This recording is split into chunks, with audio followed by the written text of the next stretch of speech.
izinkan saya melanjutkan apa yang tadi dibuka oleh senior saya, oleh pimpinan rombongan Marskal Hanafi Asnam.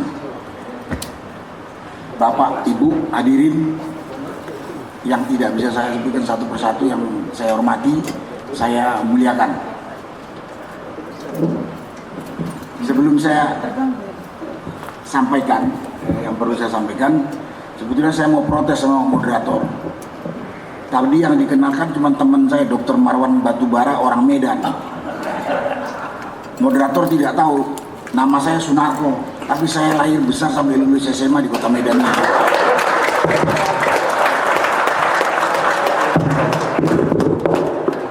Sayangnya SMA saya sudah bubar.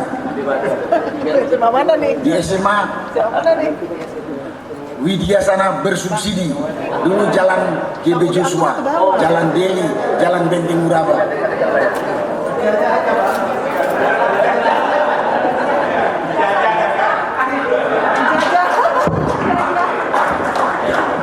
SD saya di Kampung Lalang, SMP saya SMP Negeri Sunggal, kalau nggak salah itu SMP Negeri 7 sekarang ya. Dulu sekitarnya itu tidak ada rumah, hanya kuburan warga Tionghoa. Di situ saya lahir di jalan perbatasan Sutomo Ujung. Bapak saya ini bisa dikatakan transmigran, bisa dibilang bekas kuli kontrak, apalagi terserah, asalnya dari Semarang. Bujangan ke Aceh tahun 34. Bujangan, karena itu ketemu ibu saya orang Gayo di Takengon. Jadi bapak saya itu turunan Jawa, ibu saya orang Gayo, 3 saudara saya lahir di Lok Sukun, Condire, yang 4 setelah merdeka lahir di Medan. Saya nomor 5. Nah, ya tadi yang saya sayangkan, sekolah saya SMA itu udah bubar. Mana? Penasaran. Itu sepintas saya sampaikan. Penjajahannya masih ada, Pak? Masih. Asli kan? Saya lulus tahun 72. Saya sempat kuliah 2 tahun di IKIP Malang, di MIPA. Kuliah di sana. ADC. Ya buat anak kuli kontrak berat. Karena itu saya masuk akademi militer, gratis semuanya. Saya tidak tahu di ruangan ini hadir tidak ada senior saya, Brigadir Jenderal Purnawirawan Sultan Lubis. Itu senior saya di SMA. Beliau itu tingkat 3, kelas 3, saya kelas 1. Sekolah itu juga ketua yayasannya orang tua dari senior saya itu, Bang Sultan Lubis. Itu saya. Kemudian saya melanjutkan apa yang disampaikan oleh Marskal Hanafi. Tadi background kita purnawirawan mengeluarkan pernyataan itu panjang ceritanya. Dan itu kita bukan hanya di kelompok kita itu bukan hanya purnawirawan saja. Banyak aktivis, cendekiawan dan akademi sipil. Salah satu yang ikut sekarang adalah Dr. Marwan Batubara, ada lagi Pak Mursalin dan lain-lain. Di sana itu ada, di antaranya yang terkenal itu ada Pak Roy Suryo, ada Pak Said Didu dan sebagainya. Jadi di kelompok purnawirawan itu ada think tank yang membidangi masalah hukum, ada yang membidangi masalah Undang-Undang Dasar 45. Kalau yang membawain masalah Undang-Undang Dasar 45 itu langsung dipimpin oleh Jenderal Purnawirawan Tri Sutrisno. Yang lainnya ada kelompok. Dan semua itu kita nyatakan maunya tertutup tapi kemudian terbuka karena tanggung jawab kami sebagai purnawirawan dan juga sebagai warga negara Indonesia, negara tercinta yang telah didirikan oleh orang tua kita, oleh founding fathers negeri ini. Tadi bisa dikatakan mendirikan negara ini dengan darah, jiwa, nyawa, harta yang tidak terkirakan. Tapi kondisi sekarang menurut saya di era 10 tahun terakhir, ya mungkin hampir 11 tahun di era Prabowo ini, menurut kami memprihatinkan. Banyak hal-hal yang diabaikan, dilanggar, terutama masalah penegakan hukum yang miring ke kiri, miring ke kanan, sesuka dia, sesuka penguasa. Keadilan, baik keadilan sosial, keadilan ekonomi, tidak jelas. Kemarin saya mau protes sama kelompoknya Presiden Prabowo. Kita jangan pesimis. Indonesia ini kaya raya. Gara-gara ada mahasiswa yang unjuk rasa di patung kuda mengusung Indonesia gelap. Betul, kita semua tahu, nenek-nenek kakek kita pun tahu Indonesia raya. Tapi pengelolaannya tidak beres.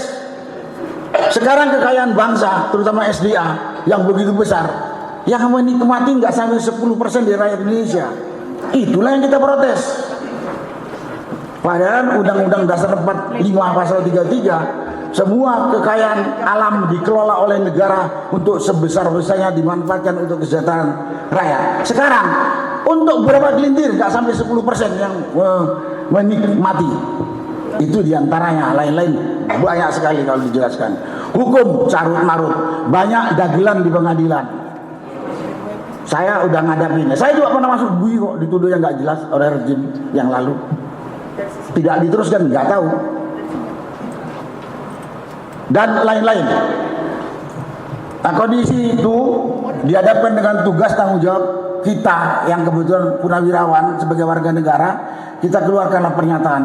Semua ini karena kecintaan kita kepada negara Kesatuan Republik Indonesia yang sudah susah payah didirikan. Itu satu, jangan sampai pecah. Yang kedua, kecintaan kita kepada generasi berikut yang notabene adalah anak cucu kita. Jangan sampai mereka menderita. Jangan sampai mereka menderita gara-gara yang mengelola sekarang tidak adil, tidak jujur, tidak adil. Saya takut nanti kalau kita udah di akhirat, apalagi nanti sudah hari akhir, hari penghitungan, nanti anak cucu saya tanya, kami menderita karena bapak dulu gak peduli sama negara ini. Yang kami takutin itu, setelah nanti hari hitung kiamat nanti anak cucu saya itu tanya, oh, bapak kami menderita terusnya begitu bapak tinggal mati karena bapak waktu hidup tidak peduli sama negara ini. Jadi kami, saya usia saya udah kepala 7 ke atas. Senior saya ini Pak Hanafi udah 80, Pak Tri Sutrisno udah mendekat 90. Tapi masih ada pihak mengatakan ini orang yang nggak dapat jabatan. Masih ada yang mengatakan itu. Dan yang ngomong juga purnawirawan jenderal lagi. Jauh. Kami udah nggak kejar itu. Kami sekarang mau mencoba mempertanggungjawabkan usia kami menegakkan amar ma'ruf nahi mungkar. Itu saja. Lain tidak. Sini juga Pak Purnomo ini senior saya udah 75 lebih. Apalagi mau dikejar. Sekarang kita dikasih usia, dikasih kesehatan ini sudah syukur alhamdulillah. Mungkin ada guyonan kalau di kita orang Islam usia saya ini udah bonus dibandingkan usianya Rasulullah. Masa kita mau cari ini tuh? Ini saya sampaikan dulu. Jadi kalau ada yang miring-miring pikirannya, enggak, kita enggak cari. Enggak cari makan, enggak cari pekerjaan, tapi mempertanggungjawabkan usia yang diberikan kepada kami dan kesehatan yang diberikan kepada kami dihadapkan dengan kondisi negara dan bangsa. Kemudian 8 poin yang kami sampaikan tadi itu bukan hanya pemikiran kita purnawirawan, tapi juga hasil diskusi dan hasil diskusi dengan para cendekiawan, akademisi dan lain sebagainya, termasuk dengan rakyat dengan kondisi pemerintahan sekarang. Ya boleh saja kalau ada yang mengatakan kondisi sekarang baik-baik saja, boleh. Saya tahu kalau para buzzer, menteri-menteri koruptor yang sekarang masih dipakai, Indonesia ini baik-baik saja menurut mereka. Buat rakyat, Bapak gak usah tahu, gak tahu lah saya di Medan. Bapak jalan aja di Medan, di Jakarta itu di bawah jembatan layang itu, orang Jakarta itu yang jadi tunawisma, jadi gelandangan itu gak tahu berapa banyak, tapi yang jelas di atas 20%.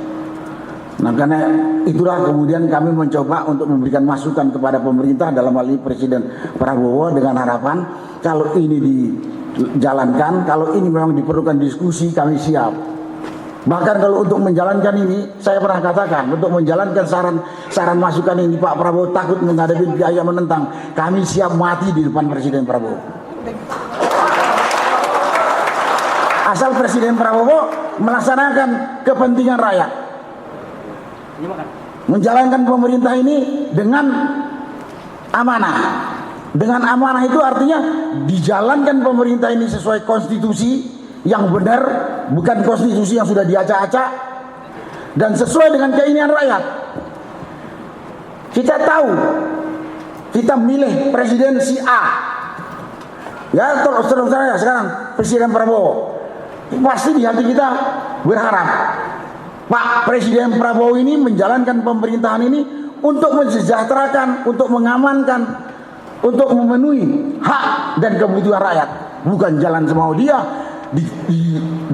Dikoreksi, dikritisi, diunjuk rasa, rakyat diolok-olok sama dia. Pantas loh. Pantas itu. Yang jelas 10 tahun kita udah menderita. Nah, boleh juga ada pihak mengatakan Jokowi udah membangun sekian banyak, tapi dia membohongi rakyat kita, bukan sekian banyak, ribuan kali banyak. Dan masih banyak hal yang ditutupi dan lain sebagainya. Itulah mungkin sebagai pembukaan yang saya sampaikan, dan nanti kalau tidak lengkap mungkin ada senior saya Brigadir Jenderal Hidayat Purnomo menyampaikan. Saya akan sampaikan di sini ada 8 poin saran pernyataan Forum Prajurit TNI yang kemarin dideklarasikan pada tanggal 17 April 2025. Bapak Ibu sekalian, saya sampaikan poin pertama. Purnawirawan TNI menyarankan untuk kembali ke Undang-Undang Dasar 45 sebagai tata hukum politik dan tata tertib pemerintahan. Karena kita tahu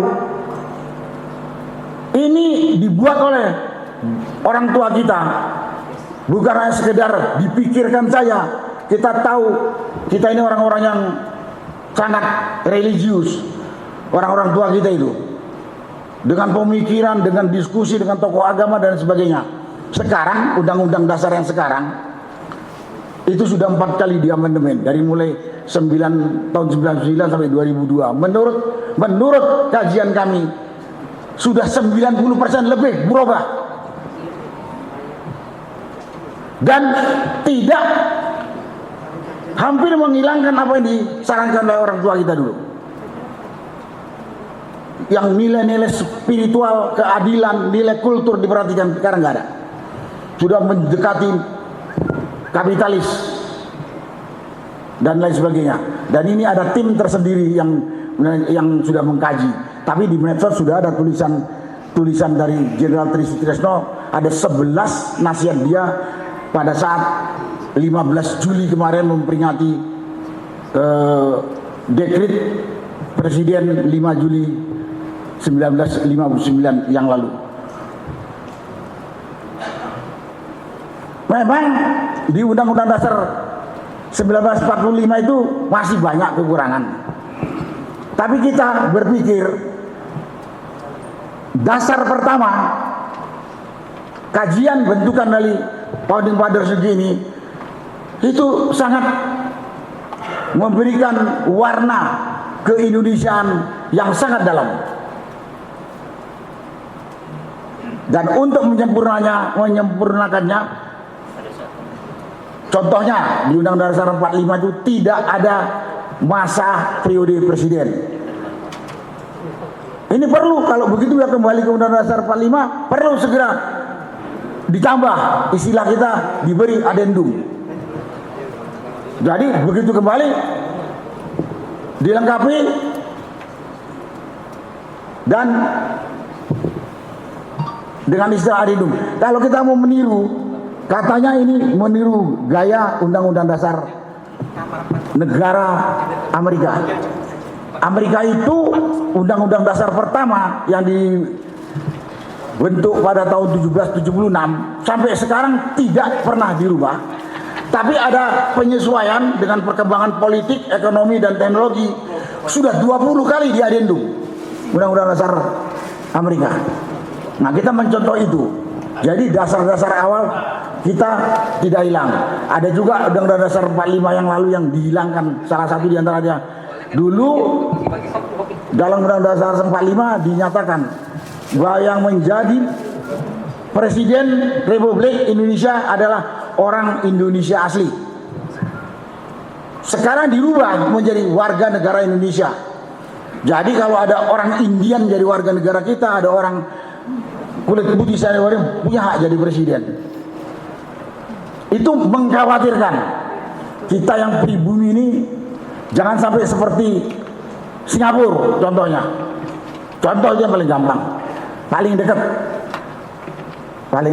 Karena kita memang punya penduduk asli, kita punya pribumi yang jelas.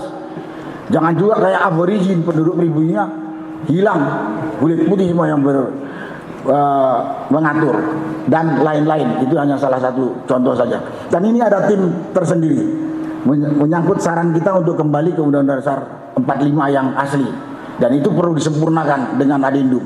Kemudian yang kedua, mendukung program kerja Kabinet Merah Putih yang dikenal dengan program Astacita, kecuali tentang kelanjutan IKN kita tidak setuju. Di samping IKN ini menurut kami gelap, belum ada persetujuan DPR, Presiden bikin sendiri, dan yang katanya dari DPR katanya sidangnya online. Ya, yang datang itu seperberapa gitu, nggak mau di quorum, tapi yang lain datang katanya online. Ini apakah memang memanfaatkan teknologi atau kita mulai miring menafsirkan penggunaan teknologi media yang seperti informasi yang seperti itu gitu. Dan masalah IKN ini juga dilakukan dengan sangat banyak kebohongan. Dulu katanya rebutan investor, terakhir satu orang investor hasil pun nggak ada. Di samping itu dia pakai APBN, padahal rakyat Indonesia masih kurang makan berjuta-juta.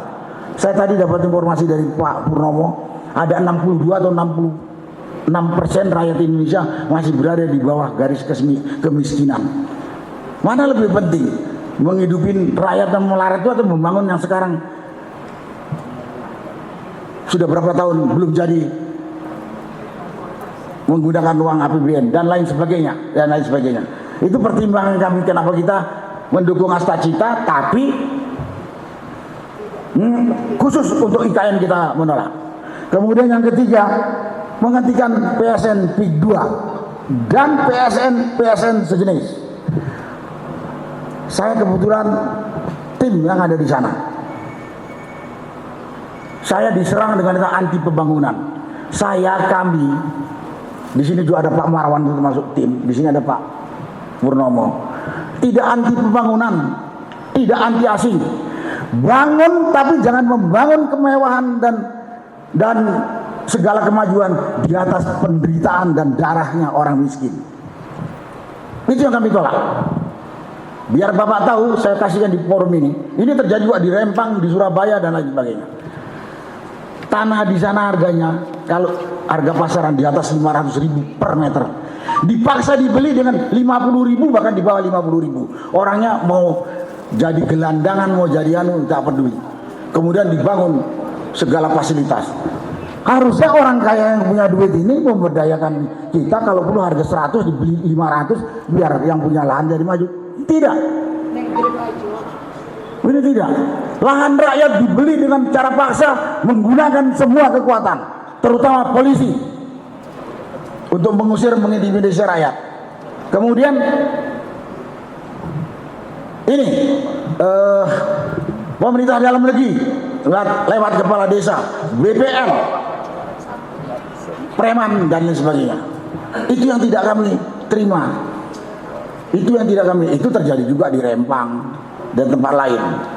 Karena itu kita menolak itu PSN dan sejenisnya yang membangun di atas penderitaan rakyat kecil.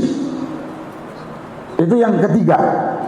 Yang keempat, menghentikan tenaga kerja asing Cina dan mengembalikannya ke sana. Karena pengangguran di negeri kita sini, saya tidak tahu berapa persen ada, tapi puluhan juta. Kok tenaga kerja asing masuk sini? Sampai tenaga non skill, tukang sapu, itu di tambang-tambang yang ada di Sulawesi sana, tenaga kerja asing, dalam hal ini Cina. Kan menyedihkan. Dan hebatnya perusahaan tambang dan smelter atau pengolahannya ini bebas pajak 30 tahun. Ini yang tahu ini Pak Marwanda ini. Kita pedagang kaki lima, kita beli sayur kena pajak. Ya, itu di luar itu. Tapi yang di dalam itu tenaga kerja kita. Kemarin Sritek baru menghentikan 4.000-an tenaga kerja dan lain-lain. Kan kebijakan mendatangkan tenaga kerja asing ini namanya kan mencelakakan rakyat sendiri. Kemudian yang kelima, pemerintah wajib melakukan penertiban pengelolaan pertambangan yang tidak sesuai dengan aturan dan Undang-Undang Dasar 1945 pasal 33.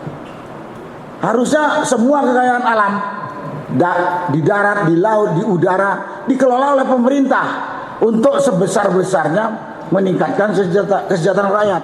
Sekarang dikasihkan ke asing, dikasihkan ke ormas, dikasihkan pada pengusaha. Yang kaya ya sekian gelintir itu aja. Itulah karena itu kami menyarankan kepada pemerintah, Presiden Prabowo kembali tata seperti Undang-Undang Dasar 45 yang asli, bahwa sumber daya alam yang begitu besar, ya sebesar-besarnya harus digunakan untuk kepentingan kesejahteraan rakyat Indonesia, begitu. Itu yang kelima kami sampaikan kepada Presiden. Kemudian yang keenam, kami menyarankan Presiden Prabowo untuk meresapel kabinetnya. Karena kita tahu udah nggak tertutup lagi informasinya. Dan data ini ada di KPK, ada di Kejaksaan, ada di para aktivis. Bahwa kabinet Prabowo itu banyak orang-orang yang diduga terlibat korupsi atau koruptor besar. Masih dipakai. Kan menyakitkan hati rakyat. Menyakitkan. Dan ini masih orang-orang yang menjabat pada era Jokowi. Gimana Prabowo nggak kemudian jadi mengikuti program yang dilakukan oleh Jokowi yang kita sudah protes habis-habisan bahwa Jokowi itu tidak adil, Jokowi ini telah merusak konstitusi dan lain sebagainya. Nah sekarang orang-orang itu masih dipakai. Kemudian yang ketujuh, kami menyarankan kepada Presiden agar Polri dikembalikan kepada tugas pokoknya adalah menegakkan Kamtibmas.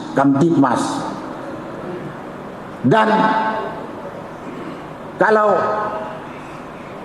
bisa kita sarankan juga langsung di bawah Kementerian Dalam Negeri. Ada kementerian yang membawahi,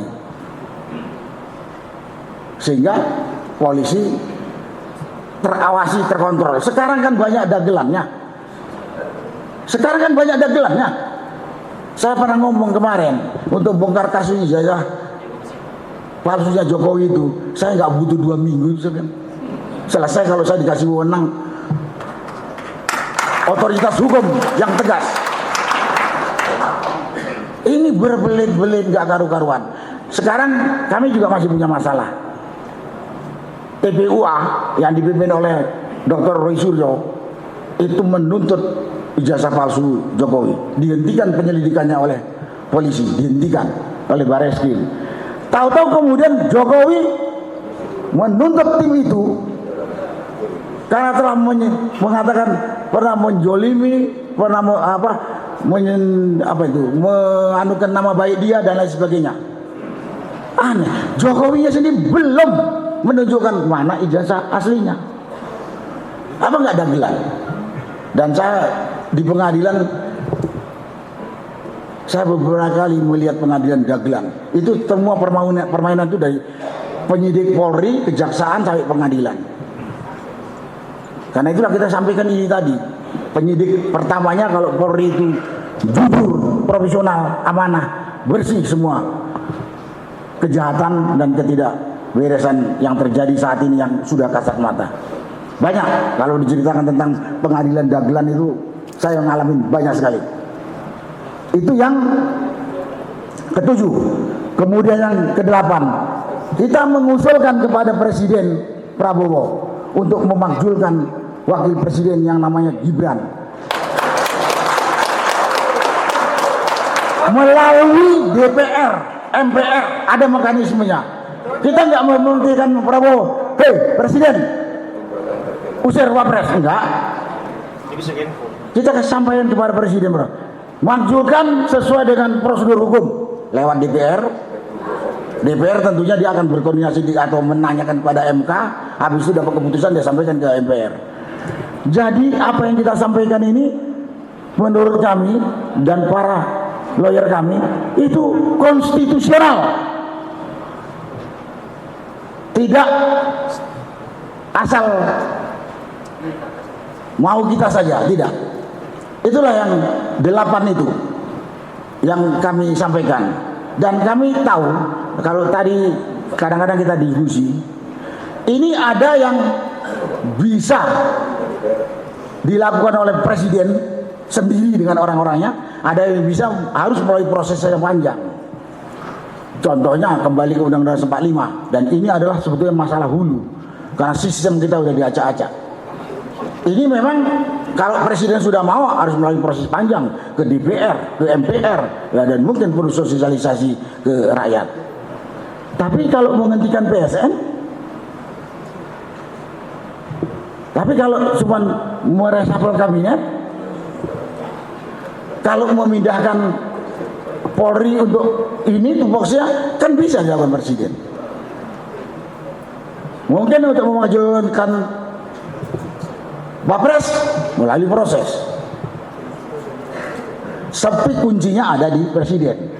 Sekarang kalau surat pertama kami yang nggak direspon itu pada akhir Februari, sekarang sudah 7. Apa sekarang udah Juli, hampir Agustus, udah 6 bulan. Kalau ngitungnya dari deklarasi kami tanggal 17 April sampai sekarang udah 4 bulan, belum ada respon. Jadi kita kan bisa simpulkan sendiri, ini presiden kita ini dengar nggak? Ini presidennya Republik Indonesia, rakyat Indonesia 280 juta ini, atau presiden beberapa orang yang ada di sekeliling dia?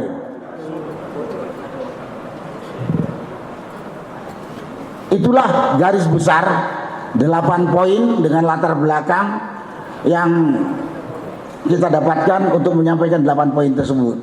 Nanti setelah ini ya saya mungkin nanti ada senior saya ini menambahkan, melengkapi. Setelah itu ya kita kembalikan kepada moderator apa yang perlu kita bicarakan pada kesempatan ini. Sekian, terima kasih. Wassalamualaikum warahmatullahi wabarakatuh. Waalaikumsalam.